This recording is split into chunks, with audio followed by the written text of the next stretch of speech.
Greetings, class.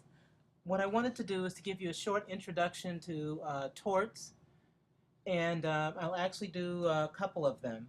One is the introduction, and then I'll talk about intentional torts in a separate video. So, the question is, what are torts? And torts are a basis for legal liability that doesn't involve a contract, and it doesn't involve real property directly, like the sale of real property. What it involves is someone engaging in conduct in a way that causes either injury to a person or damage to property.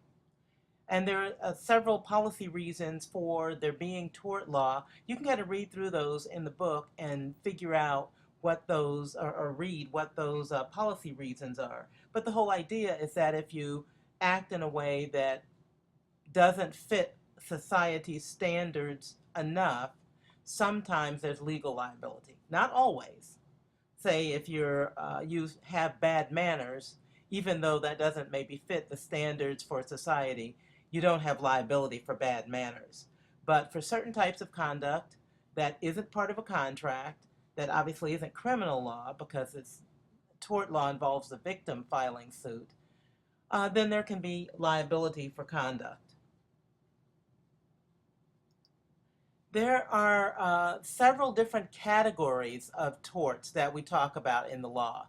And the three major categories are intentional torts, strict liability, and negligence.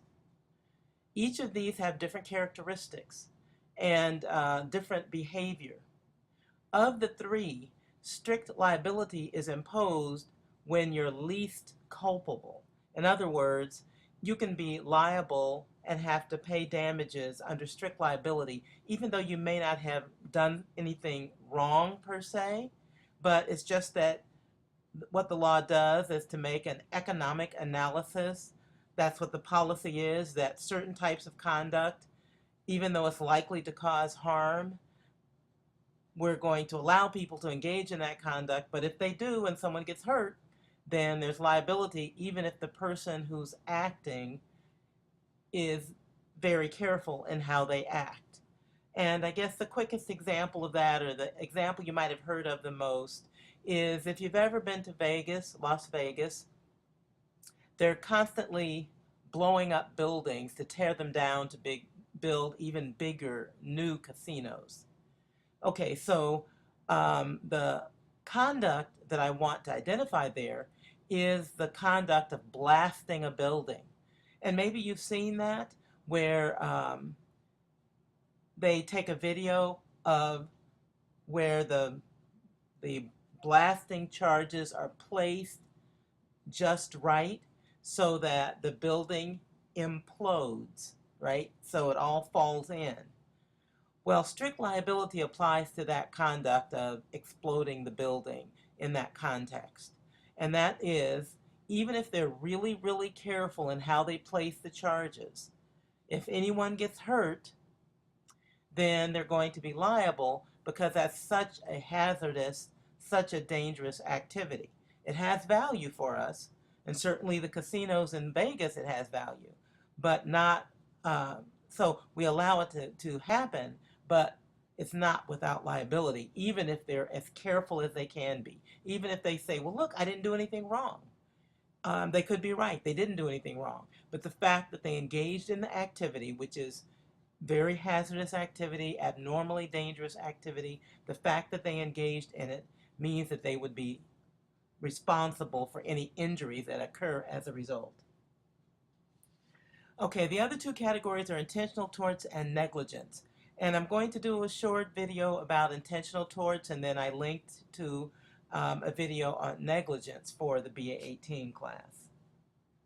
But those are the three broad categories. Now, there are certain concepts that are key concepts in tort law, and I'm going to talk about those a little more. One is the objective test of conduct, another is foreseeability, another is joint and several liability, and the other is the nature of the victim. So let me just go through each of those during this session. The law uses what we call an objective standard That is the reasonable person standard to determine what someone's behavioral responsibilities are. And if the person doesn't fulfill those behavioral responsibilities, then there can be tort law liability. Now, again, that doesn't mean we're not talking about manners. We're talking about another kind of duty of care that the law says if you breach that, then you can have liability. The standard for that is typically, though, what we call an objective standard. It's outside the person, so because we can't tell what the person is thinking. So all we can go by is what the person does. And we analyze what the person does by what a reasonable or a prudent person would do in that situation. So that's one key concept, and you'll see that off and on in the law. The second concept is foreseeability. And as you can see, the picture that I have on the slide is of a man who's looking into a crystal ball trying to read the future. Foreseeability is something like that, although it's not as dramatic. It's the idea that if you engage in conduct that breaches a certain standard that society holds, then you're liable for what could be reasonably foreseen as the consequences of that action. So, if you speed and you hit something or hit someone or you lose control of the car and as a result damage some property, you're liable for the damage to the property because it's reasonably foreseeable that if you drive too fast, you might lose control of the car and that then you might cause damage to someone. Now, in the book, there's a discussion about causation and connecting events and sort of limiting liability as well. But the idea under tort law is that if you can reasonably foresee that something might happen because of the conduct, then you're liable for the consequences. And I use the term you, but realize that in the law, the you is the reasonable person. So even though you drove fast and you said, oh, I know I can control this car, but you drove fast and lost control, then the law would analyze it not from your own personal opinion or perspective about whether you thought you could drive that car safely or not. The law would analyze it in terms of what a reasonable person would anticipate or be able to foresee. So you can end up being liable because of that. There are several different types of liability, and this is a concept that people don't like, but it's very clear that you understand, or it's very important that you understand it. Under tort law, there's individual liability for what the individual actor does. There's also joint liability, which is when two people combine and cause an injury or cause damage. And then there's also joint and several liability.